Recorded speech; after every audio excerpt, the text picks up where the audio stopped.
Good afternoon, everyone. Welcome to Ask Me Anything Wholesaling. My name is Rebecca Lubert. And before we get started today, I have a few announcements. Today is Give to the Max Day. Help boost the career resources we are able to provide by donating to the Alumni Career Support Fund. Gifts will be matched dollar for dollar up to $6,500, thanks in support to our Alumni Association board members. Please consider donating today. We've also just launched a new initiative called Projects from the Maroon and Gold Network.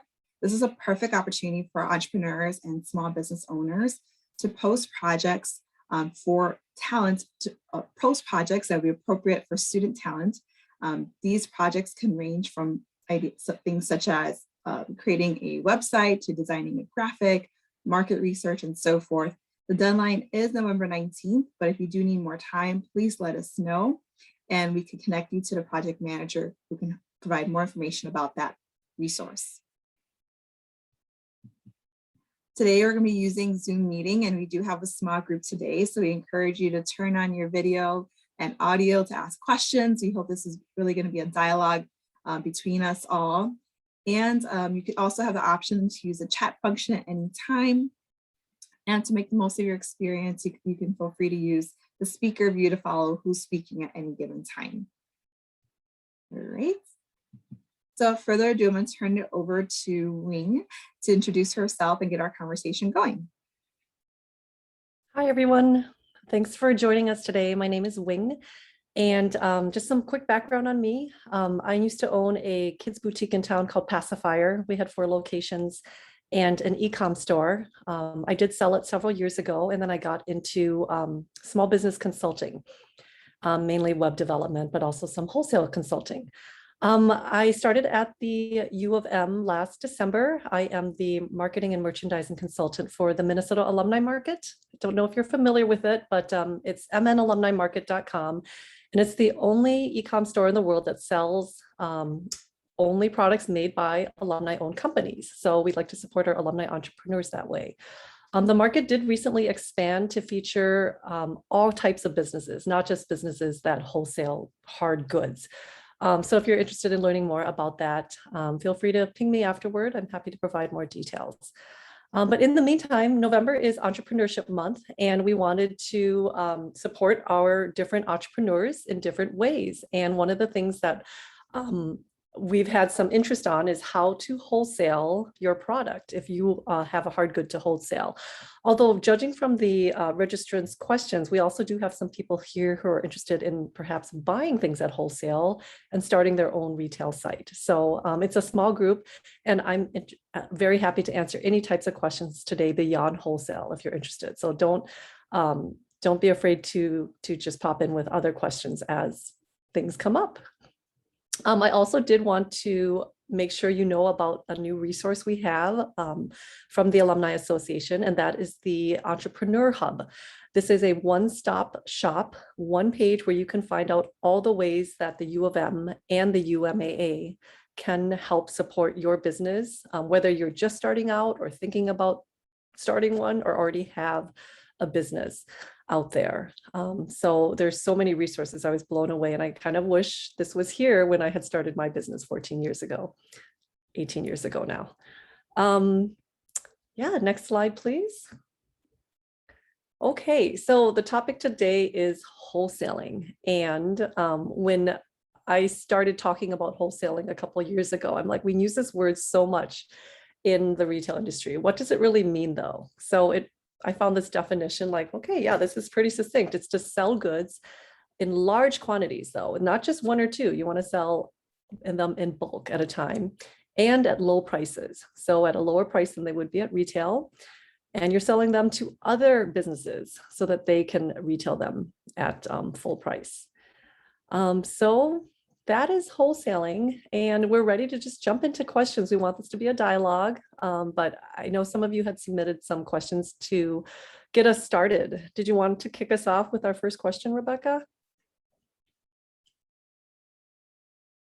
Sure thing. I can definitely kick us off with a question, but like if anyone has any questions that they have top of mind or like to tell us more about what brings them here today, feel free to do that either verbally by just kind of turning on your camera on or using the raise hand feature, or just dropping in a question into the chat at any time. But I'll kick us off with a question just to kind of get things going. So folks are asking, where do you start your research on finding the right wholesaler for your business? And so, yeah, can you tell us more about what does that process look like and where do you start? Yes. So that sounds like that is someone who is interested in being a retailer and they want to find suppliers. They want to find companies that will wholesale to them. So these days, there are many different ways. The main one, of course, is online. And there's a website that's kind of taken the lead out there. It's called fair.com. I'll drop it in the chat, fair with an E at the end.com.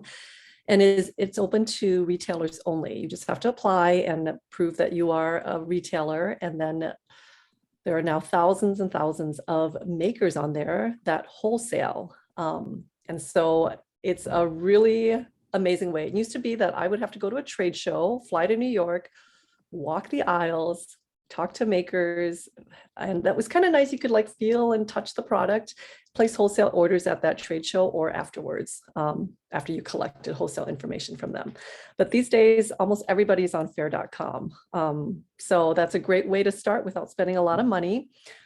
As the pandemic recedes, I think trade shows will come to the forefront again, in-person markets. And Rebecca will provide a list after this of the main trade shows around the country. So as a wholesaler, you might be interested in displaying and getting a booth at one of these markets, or as a buyer, you could attend as well. But we have a list we can show you. So that's online, in person. And then honestly, there are a lot of, depending on where you are, there are a lot of like craft markets and such. And those are a great way to find small independent makers who are not everywhere else. If you're in the business where you want to have really unique goods, I used to shop those markets for myself. And then if there was anything that caught my eye, I would ask them, I'm like, hey, do you wholesale? So that's always a great way to find new small makers that are unique and not everywhere. Just checking here, make sure we don't have any questions waiting for us. Yeah. All right, there is a question here. How should products be prepared and packaged for wholesale? Also, what type of labeling is needed? Great question. So it depends on your product, of course, but one is you should know that when you are wholesaling, you don't need, you can set the parameters of how you sell. Like retailers are very used to saying, okay, for your opening, okay, for prepared and packaged, okay, you need to buy at least 6 at a time, let's say. So you can decide case packs, and within those case packs, your items could be individually packaged for retail. Now, if you know you're selling mainly to a brick and mortar store who will be displaying these products, you need to think about how that package will look on the shelf. So it should be packaged in a way that it stands up by itself, that it's clear and eye-catching to people walking by what it is. We've worked with a lot of small makers who don't think about this, and then it's really hard for us in a store to like have the right container to display it in or whatnot. But if you make it easy for the retailer to display, that's like you're ahead of the game. Let's see, if you are planning to be big, you will need to apply for a UPC code, and that way you can be listed on larger sites online like Amazon or Google Shopping. So there's a process for applying for a UPC code and putting that on your product. But depending on how big you plan to be, that might be something you want to look into. If it's breakable, you definitely have to work with packaging experts to design that packaging in a way that it can be shipped both in case packs and singly by the retailer themselves if they're shipping it out. That's all things to consider when you're looking at your packaging. And then these days too, compostable packaging or recyclable packaging is very important. If you're selling a soft good, and again, if you plan to expand, a lot of soft goods are sent these days packed singly, for wholesale at least, packed singly in I hate to say it, but plastic bags or clear bags that if it gets wet, it won't be damaged. So take that into consideration. Although if you're a smaller maker, it is very common if, let's say you make knit hats, if a retailer orders 12 of them and you're still small enough, it's totally okay to just put them all into one plastic bag and then ship it that way. But it's a good idea, especially if you're shipping from Minnesota or wet weather climates, to make sure that they're protected somehow. What type of labeling is needed? So in terms of if you're talking about pricing, I would say unless you're large, you do not need to add pricing on there because every retailer has their own pricing structure. But definitely leave space on the packaging, on the back if possible, for a little price tag. A lot of small boutiques do their own pricing and labeling. And I can't tell you how many times there were like, there's a great product, but I'm like, I don't know where to put this price tag without covering up something really important that someone browsing wants to read. So leave a little bottom corner, like an inch square at least, for someone to stick a price tag. That's a good question. Yeah. In that labeling, should it also be descriptive of what the product is? Yeah, Well? so the package itself should have already like what it is and what's special about this product. Like you should, like if it's lotion or something, you should have the name, soothes for dry skin, like that should already be evident on the front of the package, which is most what people will see as they walk by and what might grab their attention. But the labeling part, like that the retailer puts on, that's, they just need a space where they can attach that label. And every retailer has their own point of sale system or label making system that will spit out the price, or maybe it will have the name, the size, and the price, but you don't have to worry about that. About the space for their label, I mean. But yes, if you are selling items that are sized, definitely make sure that size is already on there somewhere, whether it's a hang tag or it's on the packaging itself. Maybe it's a scent, like make sure if you have variants of one product, make sure that variant is on there so that when the retailer gets your product, they're not saying, oh, which is the large and small. We work with some small makers that we've encountered that issue. So it saves a lot of time and guesswork on the retailer's end, which makes them more apt to reorder, which is very important too. You want to make the experience so nice that it sells, it's easy to receive and put on the floor that they're like, oh, let's reorder. Excellent advice. I guess as a follow-up to that question, how should merchandise be presented to the Minnesota Alumni Market?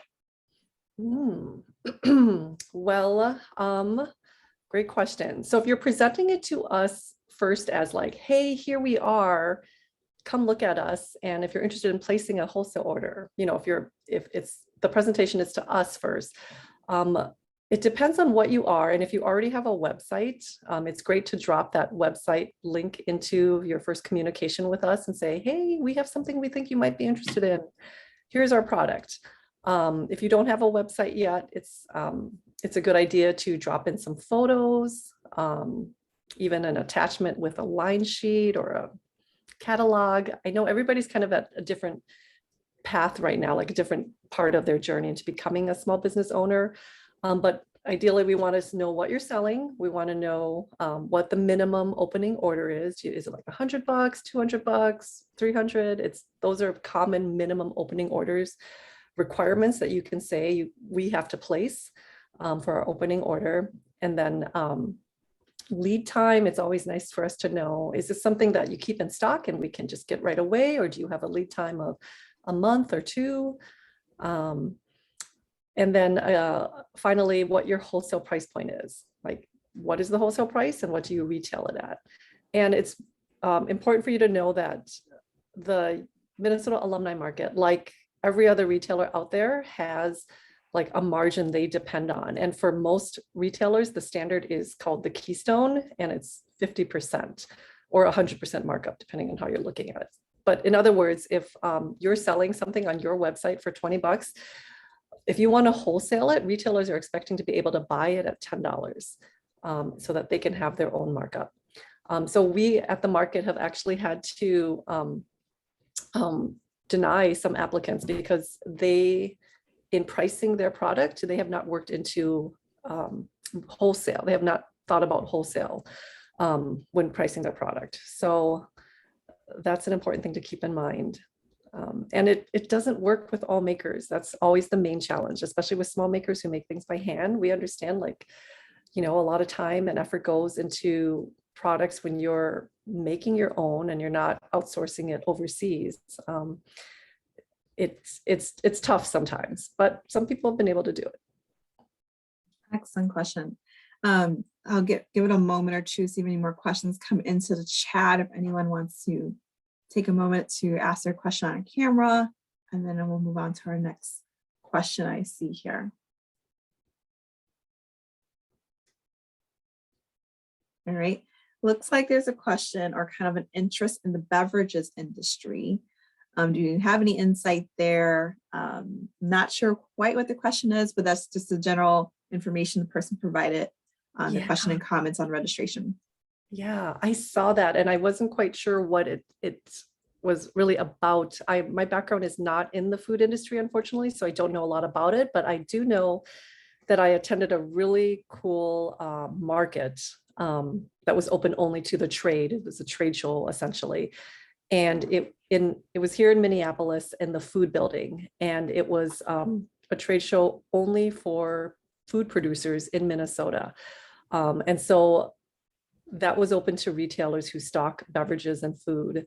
And so there is something like that in Minnesota, at least if you're looking to get started locally. And I can try to look that up. I was actually trying to Google it so I could provide more information. But if you ask that question and you're in here, do email me later and we can work that out. Yeah, I'm not as familiar with the beverage distribution business. That's fine. And let's see, I'm going to pull up the slide deck with some of those other questions you commonly talk about, FAQs here, to kind of guide our conversation, and maybe it'll help people brainstorm other questions that might come to mind. Yeah. So these are some common questions I get about wholesaling. So we already covered how to price your products for wholesale and retail. Some other just interesting, topics that maybe you don't know about as you're starting out to wholesale. One is shipping fees. A lot of people, as they're starting out, don't know that it's very common for retailers to pay for shipping. Like, you don't have to worry about, oh, now I have to tack on shipping. Are they going to kind of recoil at that? It's very common to add your actual shipping costs and processing costs onto any invoice for a wholesale order. So don't feel bad about tacking on those shipping fees. And I'll just honestly, and just go ahead and drop in the chat any questions you have as I just go through these topics. Another topic is territory protection. If you grow, it's very common for retailers to ask for territory protection so that the store across the street can't stock the same thing that they are. And so if you ever get asked, that is common, but more and more these days, I find that most wholesalers are not willing to give that unless you have a really, really important, that retail is a very important account. Then you might want to say, okay, sure, I'll make sure that nobody within a 2-mile radius also stocks the same product. So just be aware that's a question that is asked a lot. With online retailing these days, it's really hard to enforce that territory protection. So, but just be aware you can be asked. Invoicing and payments. Again, I am old enough that when we started out, the way we would pay for wholesale orders was a wholesale company would say, okay, your order's ready to ship. And they would call us and say, can I get your credit card number? And I'd give it to them over the phone. And honestly, a lot of the big companies still do this, but that's how my credit card number got stolen many times each year. and I'd have to start all over with a new business credit card number. These days, it's much more easy to have an online invoicing and payment system. So more and more retailers do expect that. I was getting to the point where I was like, sorry, we can't buy your things unless you're going to invoice us online and we can pay securely by credit card. If you go with an e-com store like Shopify or Magento, they all have wholesale apps you can add where you can invoice folks. PayPal invoicing is completely acceptable too. And QuickBooks Online, a lot of them have online payment options. You might find some old school retailers who insist on paying by check, and so be prepared for that. But I think it's very common these days to say, sorry, we only accept payments by credit card. And then for catalogs and line sheets, if you will be showing at a trade show and wholesaling your product and hoping to find retailers that way, buyers are usually overwhelmed at trade shows. There's like so much to look at. So be prepared with line sheets or some kind of hard copy printout with your business card, with wholesale pricing spelled out, all your wholesale requirements, case packs, minimum orders, and be ready to just have retailers come and say, oh, I'm really interested, but I'm running to catch my flight now. And you can say, well, here, go ahead and take this. And in return, you always ask for their business card. Like that is like the tit for tat that is just accepted at markets. Like you're not going to hand out info without getting their business card so you can follow up after the trade show.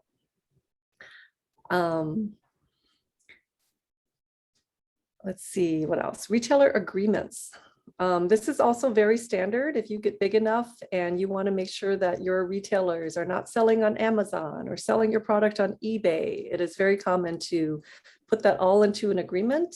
Have them agree that they won't sell it under MAP, which is minimum advertised pricing. Like you don't want your retailers to be racing to the bottom of putting your items on sale. So say like, okay, this is your suggested retail price and this is your minimum advertised price. I agree, your retailers can agree not to advertise your product below a certain threshold that you set.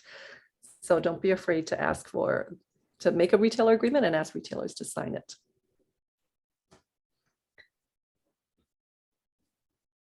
And then wholesale channels. We touched on this a little earlier about different ways you can wholesale your product. We talked about fair.com, which is the main online site. You can also sell wholesale through your own website, which is very preferable because then those other sites don't take a cut of them. So if you're working with sales reps or fair.com, the standard cut is they will take 15% of the wholesale order.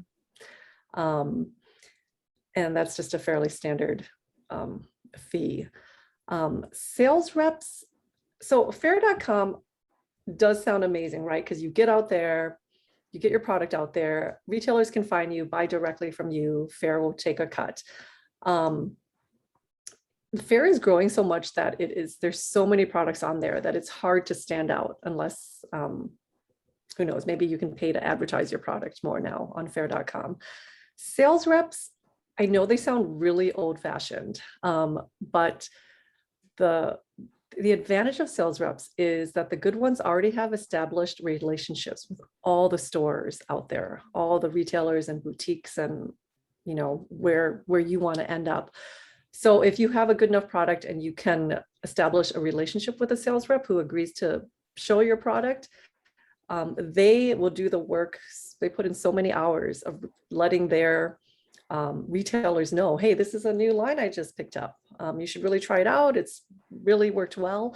I really depended on my sales reps when we owned our boutiques to keep me up to date on the latest and greatest out there. I could trust them. They knew my store, they knew our boutique, what we carried, and they would be like another staff member almost. So if you're growing, don't rule out sales reps as a good way to grow your reach, to grow your wholesale accounts.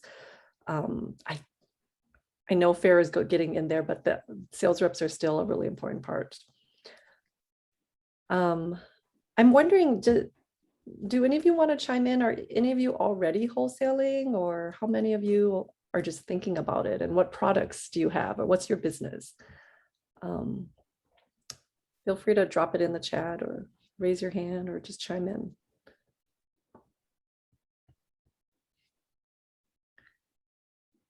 While you're thinking about that, I can talk about trade shows.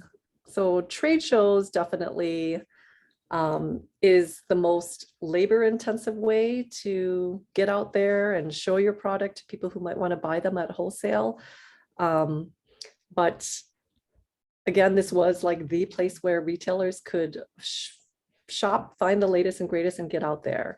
So Minnesota, if you don't want to travel far, Minnesota does have a really robust trade show group at the Minneapolis Mart. It's in Minnetonka. They hold trade shows every 2 months or so.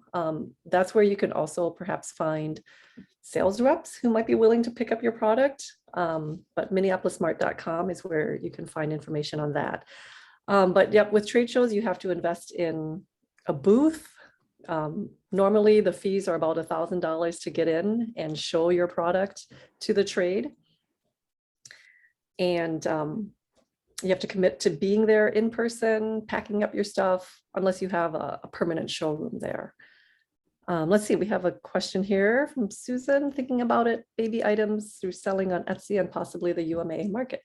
Great. Well, Susan, we've already touched base a little bit, but I'm really excited about your products and baby items. People are always having babies, we found. So I think you're going to find a lot of interest in your products. I'm curious. No, I was going to ask, I'm curious to know, how the holiday season might impact folks in wholesaling and what someone should prepare for. I feel like just be like this huge influx of requests, or I don't know. Can you tell us more about that piece of it? Great question. So if you're wholesaling, you'll need to become familiar with the buying calendar for retailers. So for example, I'll take baby items, although I see wine is something someone else is thinking of selling. So that's really exciting. So let's just say apparel in general. Buyers for established retailers will buy much farther ahead than you think. So for example, for the holiday season, most retailers are placing their orders. If they're on the ball, they're placing them in June.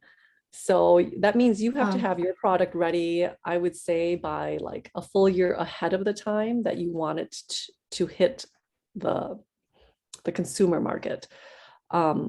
So you really have to think ahead of time. And I do have a calendar on that I can share with Rebecca, and Rebecca can send out.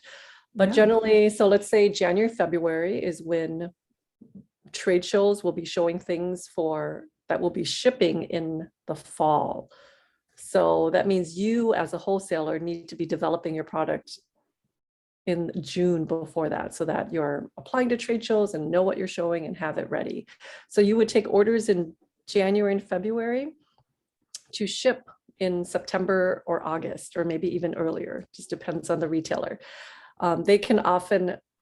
They're used to placing orders and saying, please ship on this date. So that's called the ship date. And that gives you time to plan. And let's say you do have like minimum orders you have to buy from your suppliers, but that helps you plan and keep prices low. So if you're able to get in that rhythm and not be selling your products at wholesale just like a month or two beforehand, that will help increase your orders, because the larger buyers are the ones who are on those calendars and buying well ahead of when they expect it to hit their website or hit their sales floor. That said, we often get in the retail industry emails in November saying, hey, last minute orders. But right now is really late to be placing any orders for holiday. We have all our items. We have received most of our items in October at the latest to prepare to have for sale for the holidays.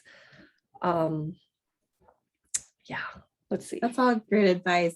I see that, you mentioned retailer agreements earlier, and I'm curious to know, with all this shipping of goods and whatnot, I'm sure there's damages that occur, is that something that, is that factored into the retail agreement? What does that look like? How do you reconcile that?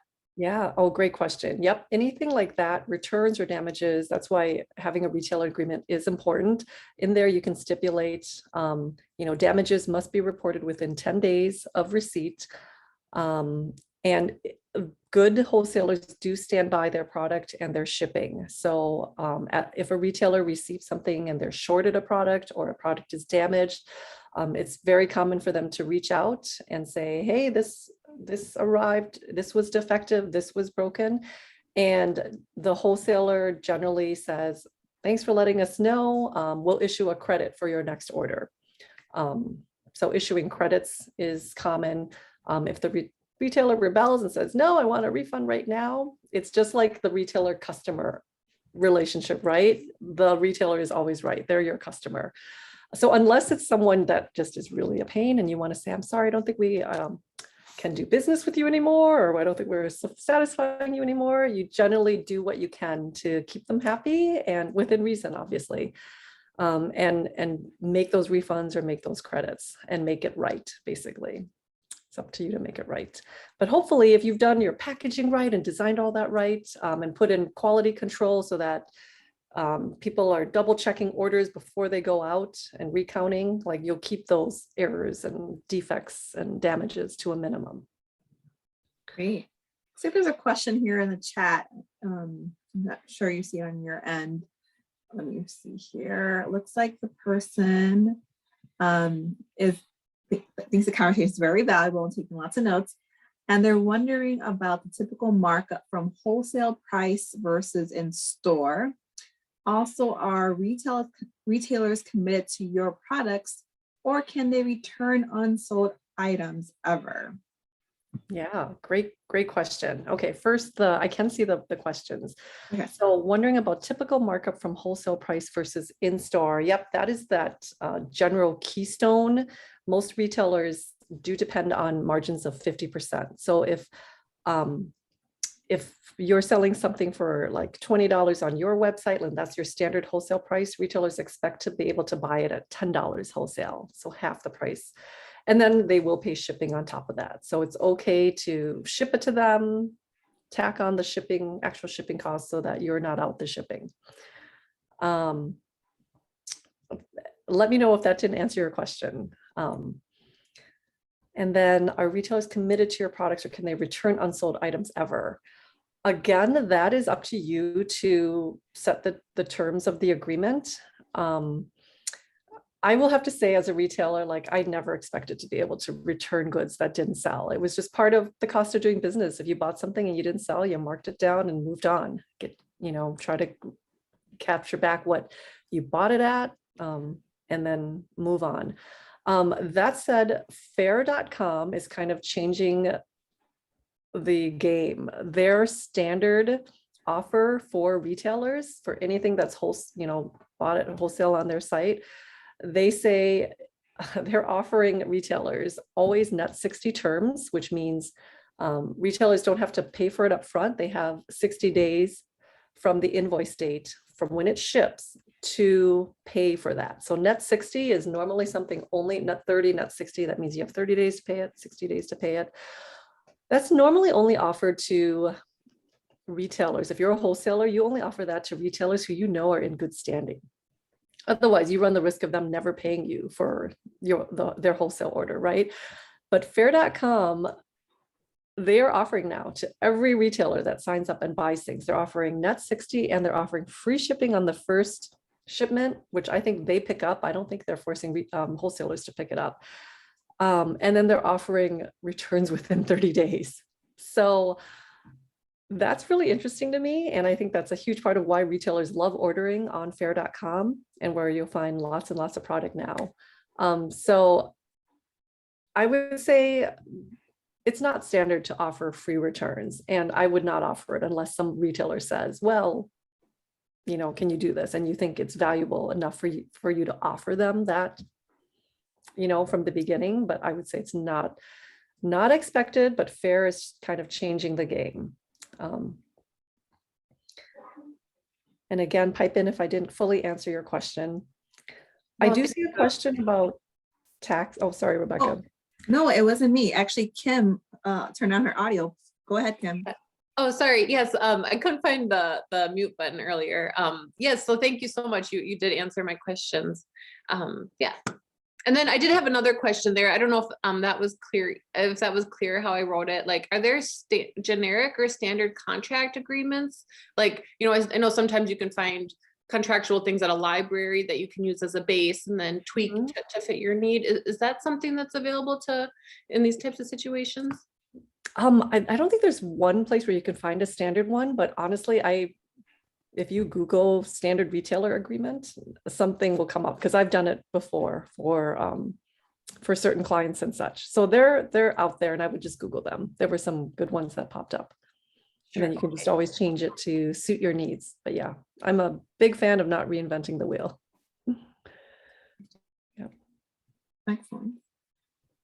Great. Thanks for that question. I saw a question I want to make sure we answer, and that was about federal regulations or taxes. And the question was asked by the person who's thinking about going into the wine wholesaling business. So I'm not an expert on liquor laws. I do know that retailers can't ship them across state lines because we've looked at perhaps stocking some items that are made by alumni-owned businesses. The Minnesota Alumni Market has looked at stocking some liquor, and we can't ship across state lines. But that is something you'll probably need to ask a more knowledgeable person about. For taxes, that's a great question. If you are wholesaling a product and the retailer is buying it to resale to their customers, you do not need to charge them sales taxes, at least. But you do need to be prepared to supply the certificate of exemption. It's called ST3. So ST3, so I'll just drop it in the chat.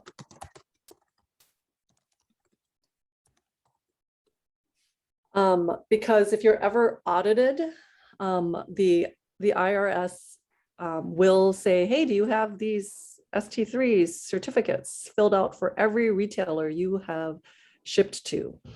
So let's say I'm going to place a wholesale order for some baby goods from Susan. Susan should ask me, can I get your ST3 form? And we have one on file. We send it to everybody we place wholesale orders with.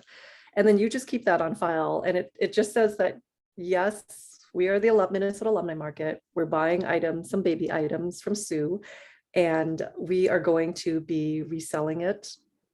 It's for resale, so we don't need to collect sales taxes. But that's just something you need to have on file in case you're ever audited. They'll want to see, like, okay, why didn't you charge sales taxes on these orders? Oh, it's because these were for resale. That's just something to keep in mind. Excellent.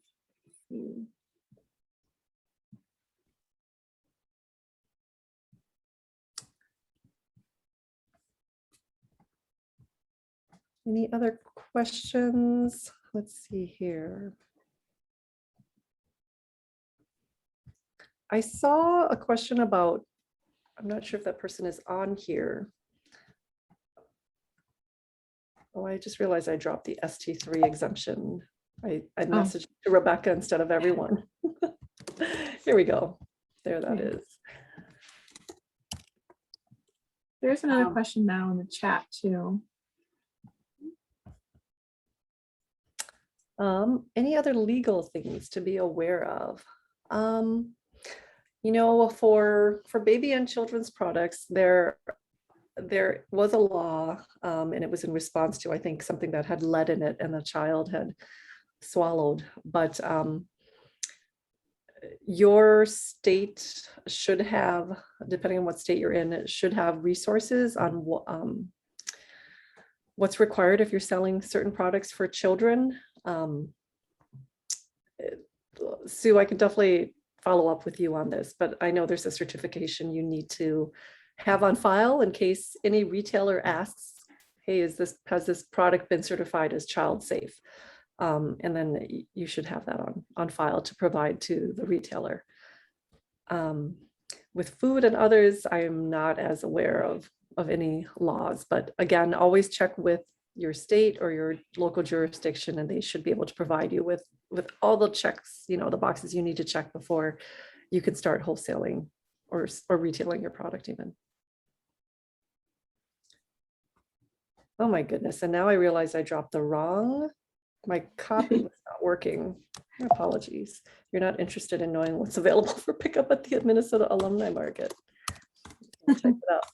ST3 certificate. Exception.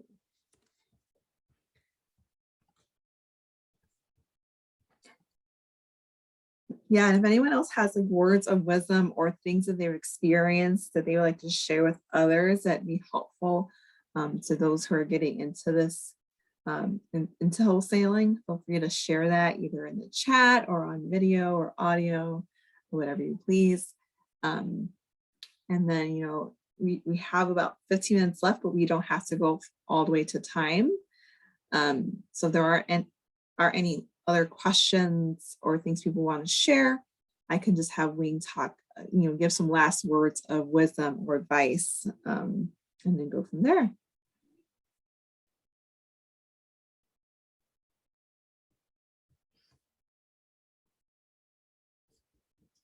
Well, I could definitely just give some last words of advice, and that is in communicating with your retailers, if you do decide to wholesale, right now, especially supply chain issues are a thing. So be sure you have reliable suppliers and then have backup suppliers ready if possible for making your items. And then honestly, with any retailer, it's don't be afraid to just give them, the lay of the land. If you're not able to fulfill an order in a certain time frame, clear communication is always key. I'm always a fan of under promising and then over delivering. And we do that with our customers, on the market. If something is back ordered, I build in another 2 weeks from when I think something will be in, because nothing is worse than contacting a customer and saying, I'm sorry, we weren't able to meet the deadline that we promised it to you by. So it's always better to build in some extra time, a buffer zone. And if the retailer is good, they know that everybody has their own challenges. So they will understand. And yeah, I think that's what I have. That's it. Well, and there is one question in the chat. I'm not sure if we want to address it or not, but it says, any knowledge on wholesaling to government or state entities? Anything there to share? Wow. I have seen, I don't have experience on that. I have not bought for a government entity and I have not wholesaled to a government entity, but I do know that, federally at least, there are contractor guidelines. And if you are woman-owned or minority-owned, there's like special services available to different kinds of companies. So I would definitely look into that and just see if there are any resources that can help you as you're growing your business. I will put in a plug though for the U of M, the Minnesota Alumni Market, and that is, over the years. So we're the only e-com store that buys and sells hard goods made by alumni-owned companies. But over the years, we have had requests from different departments on campus, different event planners on campus that say, hey, do you have an alumni-owned company that does this or provides this service or sells this product? And we've never been able to help before, but now we just recently expanded the market to include all types of businesses. So if you provide a service or you sell something now, we have now opened the market and we can feature any type of business so that now there's a one-stop shop for shopping for alumni-owned businesses. So I know not everybody here might be alumni, but if you are and you own a business, definitely look into that. We'd love to feature you on the market. And I like to note there is a resource at the university, the Office of Business and Community Economic Development, and they work with women, minorities, folks with disabilities, and whatnot. And they do help folks understand how to become a part of the university purchasing opportunities. And so that might be something to look into. They also have a supplier diversity fair. So I'm going to pop that into the chat. So that might be something to consider for your business needs, or maybe a good place to start for a conversation. Is that one of those resources linked to in the Entrepreneur Hub? Yes, it's definitely one of great. the resources linked to the Entrepreneur Hub. I feel like we might have had some people join late if you want to put up that slide again, or just drop the. Yeah, I can drop the link. hub in the chat too for folks. Let me get that up here.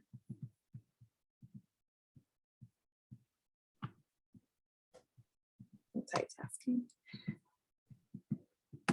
So, and we'll share all these resources with folks afterwards. I know Wing mentioned and dropped a few different resources in our chat today. So we'll kind of collect those resources and opportunities and share those out with everyone in an email either today or tomorrow, as well as a recording of today's conversation for anyone who would like to share with others. And so we really appreciate your time and energy today and for being a part of our conversation. In your email, you'll also receive a survey to ask you about your feedback on today's session and then also ideas for future topics that you'd like to see us host. We really definitely want to engage entrepreneurs and aspiring entrepreneurs and be a resource for you. So definitely let us know how we can do that. And yes, thank you so much, everyone, for joining us today. Really appreciate it, and have a good rest of your day. Thank you, everyone. Bye. Yes, thank you.